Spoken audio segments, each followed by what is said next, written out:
Narcissists trigger a detonation in your self-perception that ultimately destroys your ego. Like a firecracker in a sandcastle. Everything comes crashing down.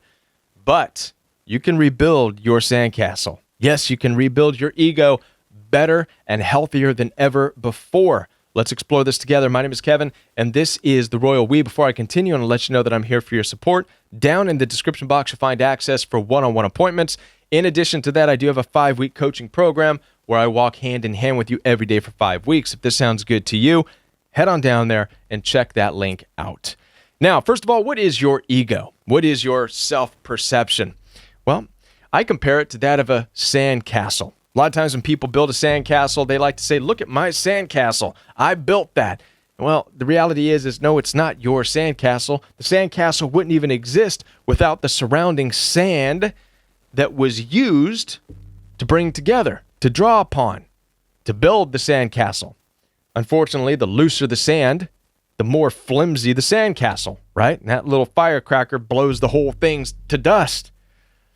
Your ego is exactly the same. Your ego is nothing more than your self-perception in contrast to the world around you. So two things have to exist: the world around you and then yourself. And it's in that order during your adolescent life. You're born, you know nothing. You don't know the difference between you and your dirty diaper, right? It's not until you start to gather information about the world around you that you now have sand for which you can start to gather and start to build a sandcastle, or your own self-perception, your own identity based on the world that surrounds you.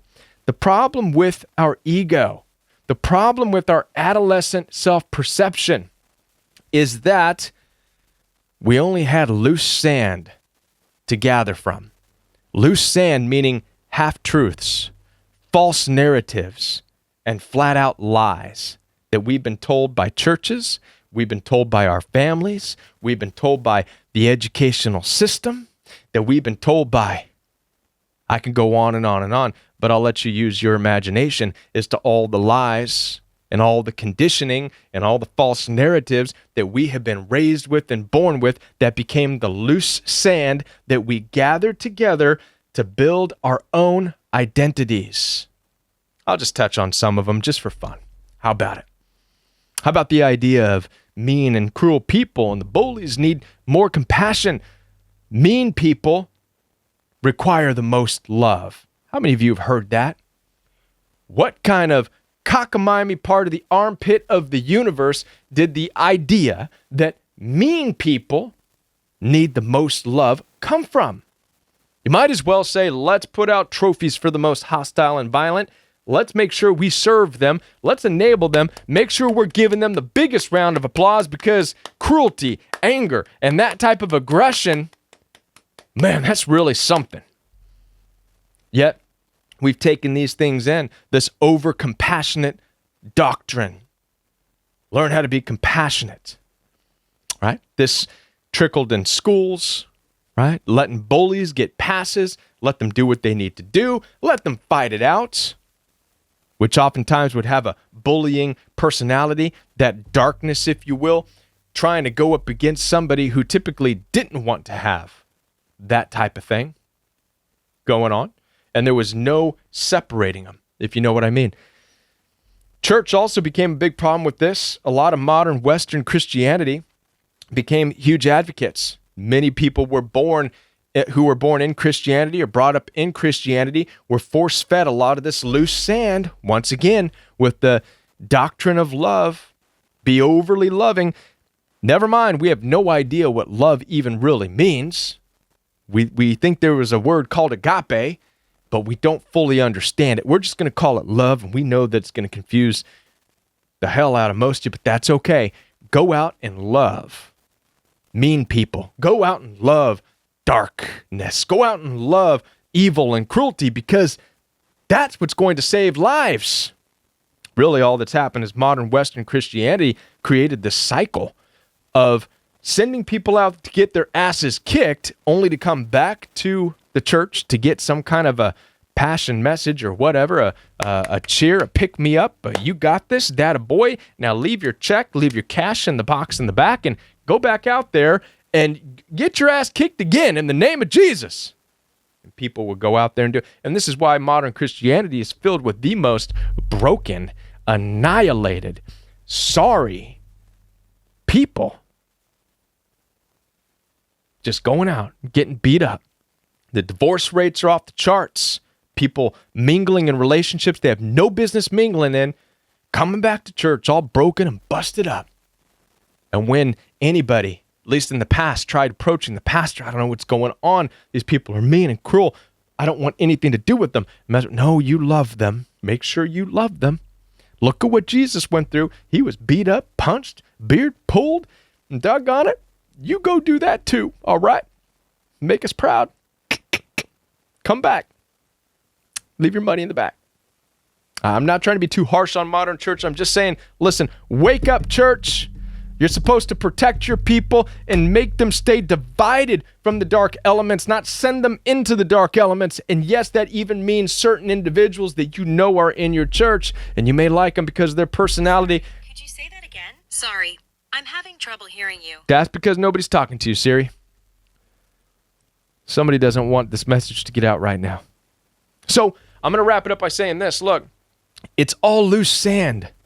And this type of stuff can not only form your ego, but can build a certain arrogance around your ego. I know this because I was that arrogant person. I believed that my love, I identified myself and my kindness and my energy and my love and my Christianity, and I became arrogant about it. Not arrogant in a bad way. Not arrogant as I was some kind of Bible thumping, you're all going to hell type of person, because that's not it. I was arrogant in that my kindness and my love and my smile was good enough to work in dark places with dark people, because I was told that. That was the loose sand that I brought into my life to build my ego. And as a result, I stayed with abusive people, and I tried to love abusive people.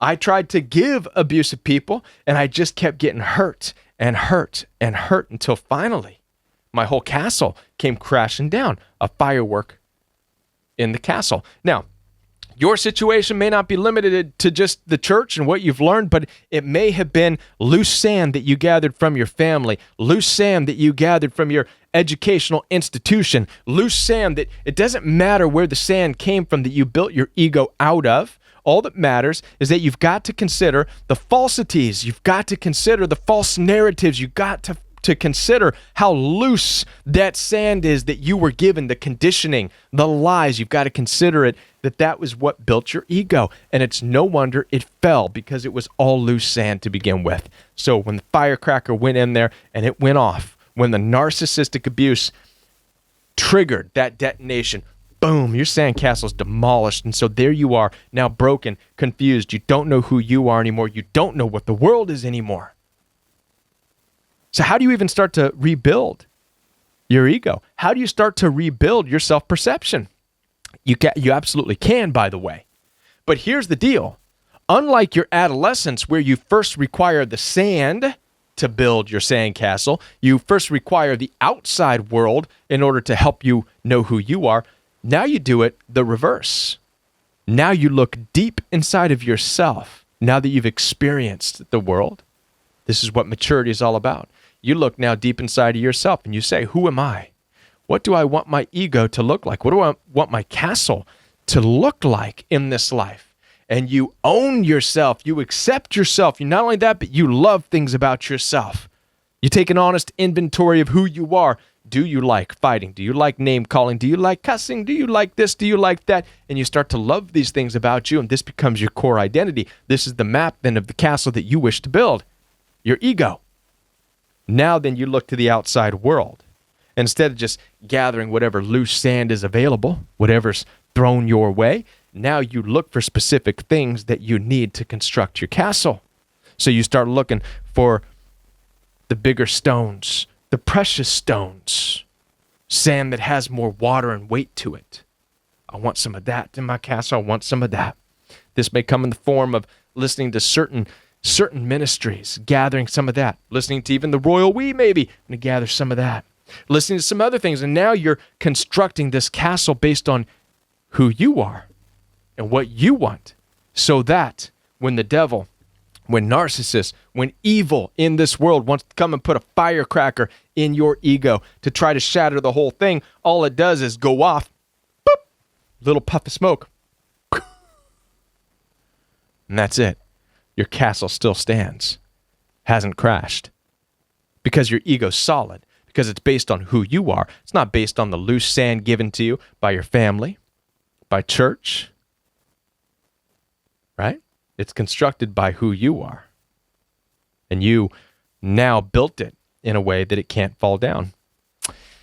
Listen, I know that this is a difficult message for some,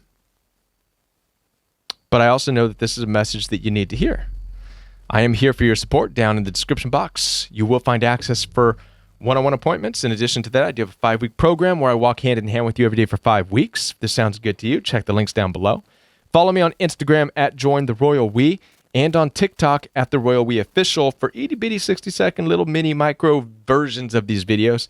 I do have a challenge on Instagram for you, by the way. I'm looking for shout-out videos. All you got to do is take your phone like this, right, and make a little video that says, "Hey, Kevin in The Royal We, my name is whatever from, I don't know, from Mars." Don't say Mars, right? Wherever you're from. And thank you. Keep doing what you're doing. Upload that video then to my Instagram DMs where I can use it as a shout out. And if you do that, I will give you a free appointment. Sound fair? All right. So head on over to Instagram, send me your video. Until I am back with another video, check this video out right here. And this video has been hand selected for you by YouTube, not me.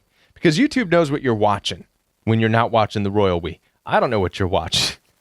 I have no idea what you all are into outside of the Royal We, but the algorithm does. And it thinks that this video will be helpful for you. All right? So I would trust it. Give it a shot. Watch this video. See what it has in store for you. If not, let me know. Okay? And I'll be back with more new videos right here on the Royal We.